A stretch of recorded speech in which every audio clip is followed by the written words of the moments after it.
atolooza kiki ekigisaako obunukwanukwa enkusakusa ez'entubatuba oba ez'ebinsambwe tekubeera kusiba bizizi ku mikwero.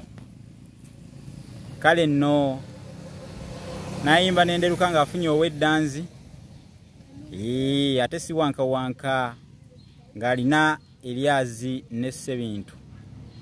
Ssebintu tumwebaza okuba nti atukoledde akaseera kano nako ne kaba kanyuvu era nga tuli balamu nga nkumbi tukyataataganya abatereeza ez'ekimogo oba ez'akabato ku ntatizo ez'entawumba.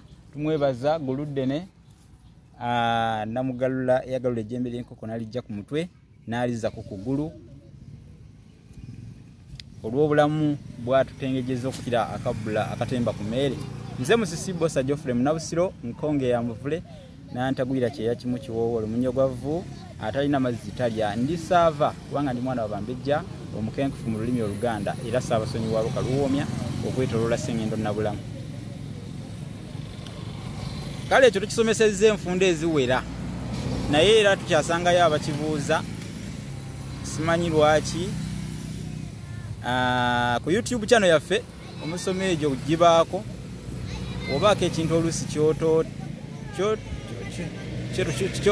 nga kyo tebakitegeera mu butuufu sobola okebera ku Olulasange YouTube channel. Genda ku YouTube teekamu ekigambo Olulasangeye onoonye kati oli kye yabadde abuuza nti mutuku yaani oba ekifumba mutuku kyeki oba yembeera eti eyo gye boogerako kifumba mutuku ekiki ekyogerwako kyava ku ntamu era ekyogerwako kiba kitamu si kirala ekitamu kifumba mutuku ekitamu. Mutuku yali musajja nga mukozi wa fujjo yali wa fujjo nnyo yakolanga kambiyite na bikolobero kubanga abantu batuka ekiseera ne bamwetamwa mutuku olw'ebikolwa bye ebyekko ebyaleeteranga abantu abalala okumwetamwa n'okumwevuma n'okumufujjanga olulusu oba okumuwanda lulusu buli gye bayita. Mutuku yayigganyanga abantu, mutuku yajooganga abantu, mutuku ng'akusanga busanzi mu kkubo n'akuvuma oba n'akukuba nga tolina ky'omukoze. Mutuku abantu baatuka ekiseera ne bagamba twekobaane. Mwekobaanire.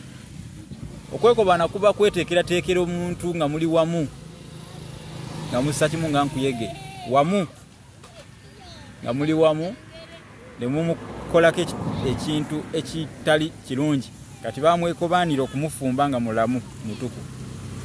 Baateesa bamufumbe nga bamuteeke mu kitamu ekinene kyekiri kye bagamba mu kifumba mutuku ekiki ekitamu. Baateesa bamuteeke mu kitamu ekinene atokote bamuteeke omwo atokote ensi yonna ng'eraba. Ano abaana baleekaana ete bajja kutulemesa. Tuli mu Mabanda wano wama mutuku baamufumba abantu bangi bajja bakulumulukukanga amalege ekyeya abantu baava ebule n'ebweya abantu abajja nga bakutte entimba n'emigadde bajje ennyiriri nga ziringa okuva wano ne gye nnanywa amazzi nga abantu baze kulaba mbeera eyo ani gwe bafumba. Kirungi gaali masaŋŋanzira nga amakubo gonna gayiwa abantu batambula bajja basanga abalala bakuŋŋaanyeko bo kiki ekiri awo ko bannaabwe nti kitamu kyate kitamu kibadde kitya kikola ki ko bano nti kifumba mutuku anti mutuku bamufumba kye tugere naffe twerabire kweyo embeera erya. Kale embeera mwetukozeseza ekisoko ekyo kitegeeza ekintu ekisombodde abantu abangi ennyo. Bwe kiba kivulu ne bagamba kifumba mutuku kitegeeza nti kiba kireesa abantu bangi nnyo naye amakulu gaakyo gaaseeseetuka. Ekifumba mutuku tekifumba mutuku mu mbeera nnungi. Mutuku yali muntu era baali bamufumba nga mulamu. Kale bwogamba kifumba mutuku yembeera eyeyolekeramu okwewuunya etali ya bulijjo.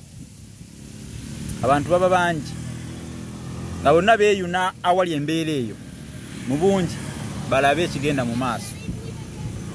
Kale kikozese ng'omanyi kwekyava.